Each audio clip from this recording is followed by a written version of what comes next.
नमस्कार। गोविंद पारिक के 80 पेज के सीरीज में आज हम बात करने वाले पेज नंबर 75 की बात करेंगे।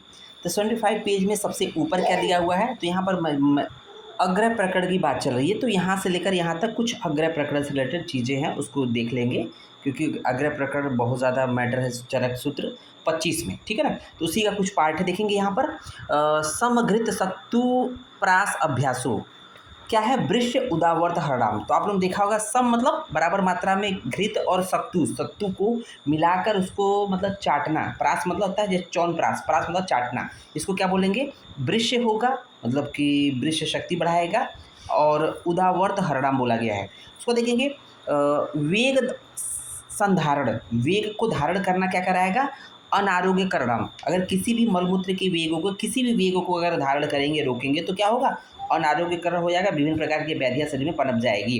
उसको देखिए असद ग्रहणम क्या हो जाएगा, सर्व अहिता नाम। असद ग्रहणम सर्व अहिता नाम बोला गया है। नेक्स्ट देखेंगे आचार्य। आचार्य क्या करते हैं, शास्त्र अधिगम हेतु। तो अगर किसी भी बुक को आप पढ़ते हैं, खुद पढ़ते हैं, तो हो सकता है कि आपको बहुत अच्छे से न समझ में आए, लेकिन वहीं कोई ट्यूशन है, कोई टीचर से अगर कोई चीज़ पढ़ते हैं तो वो सब्जेक्ट ईजिली समझ में आता है। इसलिए बोला गया आचार्य मतलब कोई गुरुदेव, जो शास्त्र मतलब कोई सब्जेक्ट, अधिगमन हेतु नाम, अर्थात जब किसी आचार्य के द्वारा कोई सब्जेक्ट इजीली समझ में आ जाता है, उसका मतलब शास्त्र के करीब जाती है। दृष्ट कर्मता, दृष्ट कर्मता क्या है, निसंशय करना। दृष्ट कर्मता का मतलब होता है किसी भी कार्य को, मतलब जो जैसे प्रैक्टिकल को या थ्योरी को बार बार देखना। जैसे कोई भी सर्जन है, अगर बेस्ट सर्जन बनना चाहता है, अच्छा सर्जन बनना चाहता है, तो उस बार बार सर्जरी अपने सीनियर के साथ सर्जरी वार्ड में या जहाँ पर रहेगा, उसको प्रोसेस को देखेगा। इसलिए होगा दृष्ट कर्मता, मतलब अच्छे से उसको देखा हो तो तभी उसके डाउट्स क्लियर होंगे। तो एक रस अभ्यास हो दौर्बल्य का नाम। हम लोगों ने कहा था कि सर्व रस अभ्यास हो तो बल्य मतलब बल्य होता है, ठीक है ना। और उसमें देखेंगे अजीर्ण अध्यशन। अजीर्ण अध्यशन मतलब क्या, अजीर्ण की स्थिति है, फिर से दोबारा खाना खा लिया तो क्या हो जाएगा, ग्रहणी दूषण नाम। अजीर्ण की कंडीशन में अगर अध्यशन अध्यशन अर्थात उसके ऊपर खाना खा लिया तो क्या होगा, ग्रहणी दूषण नाम हो जाएगा। मध्य आक्षेप धी धृति स्मृति हरणाम हो जाएगा। उसको देखेंगे विरुद्ध वीर असन। विरुद्ध वीर अगर का सेवन कर रहे हैं तो निंदित व्याधि करना वेरी वेरी इंपॉर्टेंट है। तो रजस वाला अभिगमन, अगर मेंसेस के समय अगर सहवास होगा तो क्या होगा, अलक्ष्मी मुखा नाम बोला गया है। तमाम तरह की बीमारियां होंगी और उसमें लक्ष्मी का नाश होता है, ठीक है ना। मदन फल, मदन फल देखेंगे तो क्या है, मदन फल कैसिया फिस्टुला होता है, सियार लाठी भी बोलते हैं, ठीक है। तो देखेंगे बमन आस्थापन अनुवासन उपयोग नाम। तो मदन फल क्या है, बमन कराता है, आस्थापन और अनुवासनोपयोगी नाम बोला गया। तिंदुक, तिंदुक क्या, अन्न द्रव्य रुचि करणाम बोला गया है। अजाछीर, बकरी का छीर जो होता है, शोषग्न अर्थात जो जिसको ट्यूबरकुलोसिस होता है, देखते हैं बकरी का दूध पिलाते हैं, तो शोषग्न शोष का नाश करता है। और स्तन्य सात्मकर, स्तन्य सात्मकर होता है, तो देखेंगे ये बहुत ही सात्म होता है, ठीक है। विषम असन, विषम असन क्या होता है, अग्नि वैषम्य करणाम होता है, ठीक है। गड़बड़ी, गड़बड़ी जो स्त्री होती है उसके लिए तीक्ष्ण औषध व्यायाम व्यवाय वर्ज्य नाम। तो ये जो गड़बड़ी स्त्री होती है उसके लिए ये सब क्या होती है, वर्ज्य होती है, नहीं देना चाहिए, नहीं होना चाहिए। तीक्ष्ण औषध व्यायाम व्यवाय ये सब त्याज्य होता है। उसका बाद मिथ्या योग व्याधि करणाम बोलता है। तो इस तरह से ये पॉइंट खत्म हो जाता है, अग्र प्रकरण यहाँ पर खत्म हो जाता है। अब उसके बाद करते हैं धातु क्षय वृद्धि की बात करते हैं। तो यहाँ पर देखेंगे धातुओं का मोस्टली क्षय के बारे में बोला गया है। सबसे पहले रस धातु की बात की है। अगर रस धातु का शरीर में क्षय हो जाएगा तो उसके कौन कौन से सिम्टम्स आएंगे, चरक और सुश्रुत और वाग्भट। देखेंगे चरक ने रस धातु के क्षय होने के क्या लक्षण बताए हैं, ऊंचे शब्दों को सहन नहीं कर पाता। देखते हैं जब कभी कई दिनों से बीमार चलते हैं, बीमार के बाद आपको अच्छे से खाना नहीं खाते हैं, तो क्या रस धातु का कहीं ना कहीं शरीर में क्षय हो जाता है। तो क्या होता है कि बहुत व्यक्ति चिड़चिड़ा हो जाता है, अगर कोई गुस्से में कोई बात कर ले तो बहुत दुखी हो जाता है। तो इसलिए कहते हैं ऊंचे शब्द को सहन नहीं कर पाता है। घटते सहते शब्दम ऐसा बोला गया, घटते और सहते शब्दम। सुश्रुत क्या बोला, हृदय पीड़ा बोला है, कंप बोला, शून्यता तृष्णा बोला है।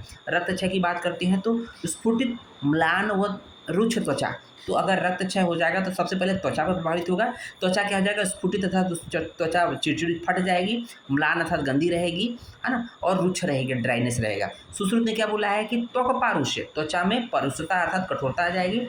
अम्लशीत प्रार्थना वेरी वेरी इंपॉर्टेंट है। अम्लशीत प्रार्थना अर्थात जिसका रक्त क्षय हुआ रहेगा वो उस व्यक्ति को खट्टे और शीतल द्रव्यों के खाने की मतलब इच्छा होती, जिससे कि है ना रक्त की कमी को पूरा किया जा सके। उसको देखें और उसके बाद देखेंगे सिरा शैथिल्य।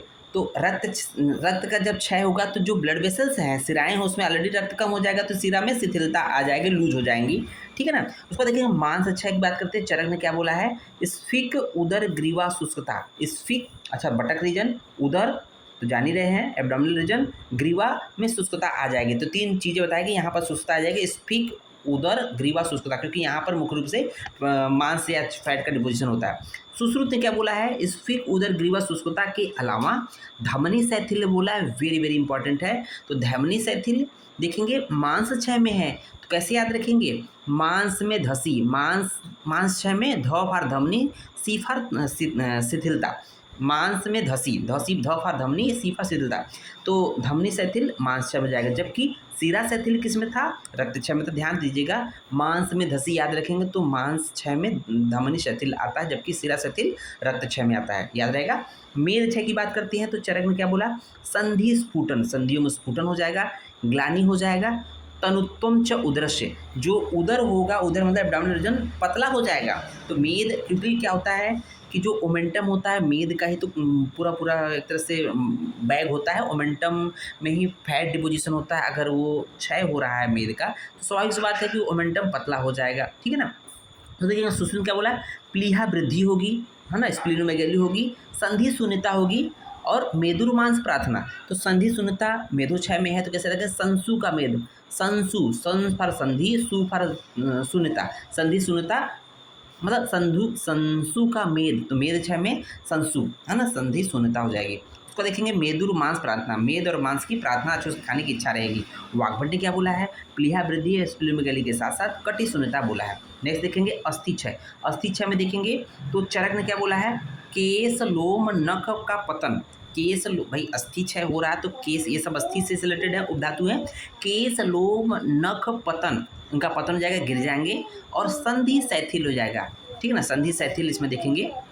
नेक्स्ट देखेंगे तो संधि शैथिल्य सुश्रुत ने मांस क्षय में बोला था, जबकि चरक ने शैथिल्य अस्थि क्षय में बोल दिया।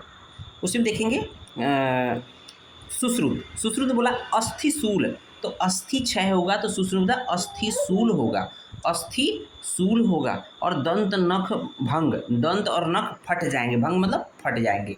देखेंगे मज्जा क्षय का चरक ने क्या बोला, वेरी वेरी इंपॉर्टेंट है, अक्सर पूछ जाते हैं। प्रथम वात रोगिणाम, अर्थात वो व्यक्ति हमेशा वात रोगों से पीड़ित रहेगा। तो टर्म क्या पूछता है मज्जा क्षय में, प्रथम वात रोगिणाम, सदैव वात रोगों से पीड़ित रहेगा। सुश्रुत ने क्या बोल दिया, अल्प शुक्रता, मज्जा क्षय होगा क्योंकि मज्जा के बाद शुक्र धातु आती है, तो मज्जा से शुक्र का निर्माण होता है, इसलिए कहेंगे अल्प शुक्रता आ जाएगी क्योंकि शुक्र की मात्रा कम बनेगी, तो अल्प शुक्रता साथ संधि शून्यता आ जाएगी, ठीक है। उसको देखेंगे वाग्भट ने क्या बोला, भ्रम तिमिर दर्शनम, तो मज्जा क्षय से तिमिर दर्शनम अर्थात आंखों के सामने अंधेरा छा जाता है। उसको देखेंगे शुक्र क्षय चरक ने क्या बोला है, दौर्बल्य दुर्बलता तो होगी, मुख शोष होगा, पांडुता होगा, क्लैब्य होगा, शुक्र अविसर्ग होगा। तो इसको कैसे याद रखेंगे, पांडुता, ध्यान देगा शुक्र क्षय में पांडुता आता है तो इसे पांडु का शुक्र याद रखेंगे, पांडु का शुक्र, पांडु मतलब पांडुता हो जाएगी, शुक्र क्षय में पांडुता हो जाएगी। सुश्रुत ने क्या बोला, मेड वृषण में वेदना, मेड अर्थात तो जो मूत्र इंद्री होती है, और वृषण मतलब टेस्टिस में वेदना होगी। चिरात प्रसेक, देर से शुक्र का आएगा, प्रसेक च अल्प रक्त शुक्र प्रतना, अगर शुक्र आता भी है तो उसके शुक्र के साथ साथ अल्प मात्रा में रक्त भी दिखाई देंगे, दर्शनम बोला गया है। तो इस तरह से ये पार्ट कंप्लीट होता है। उम्मीद है वीडियो पसंद आया होगा, धन्यवाद।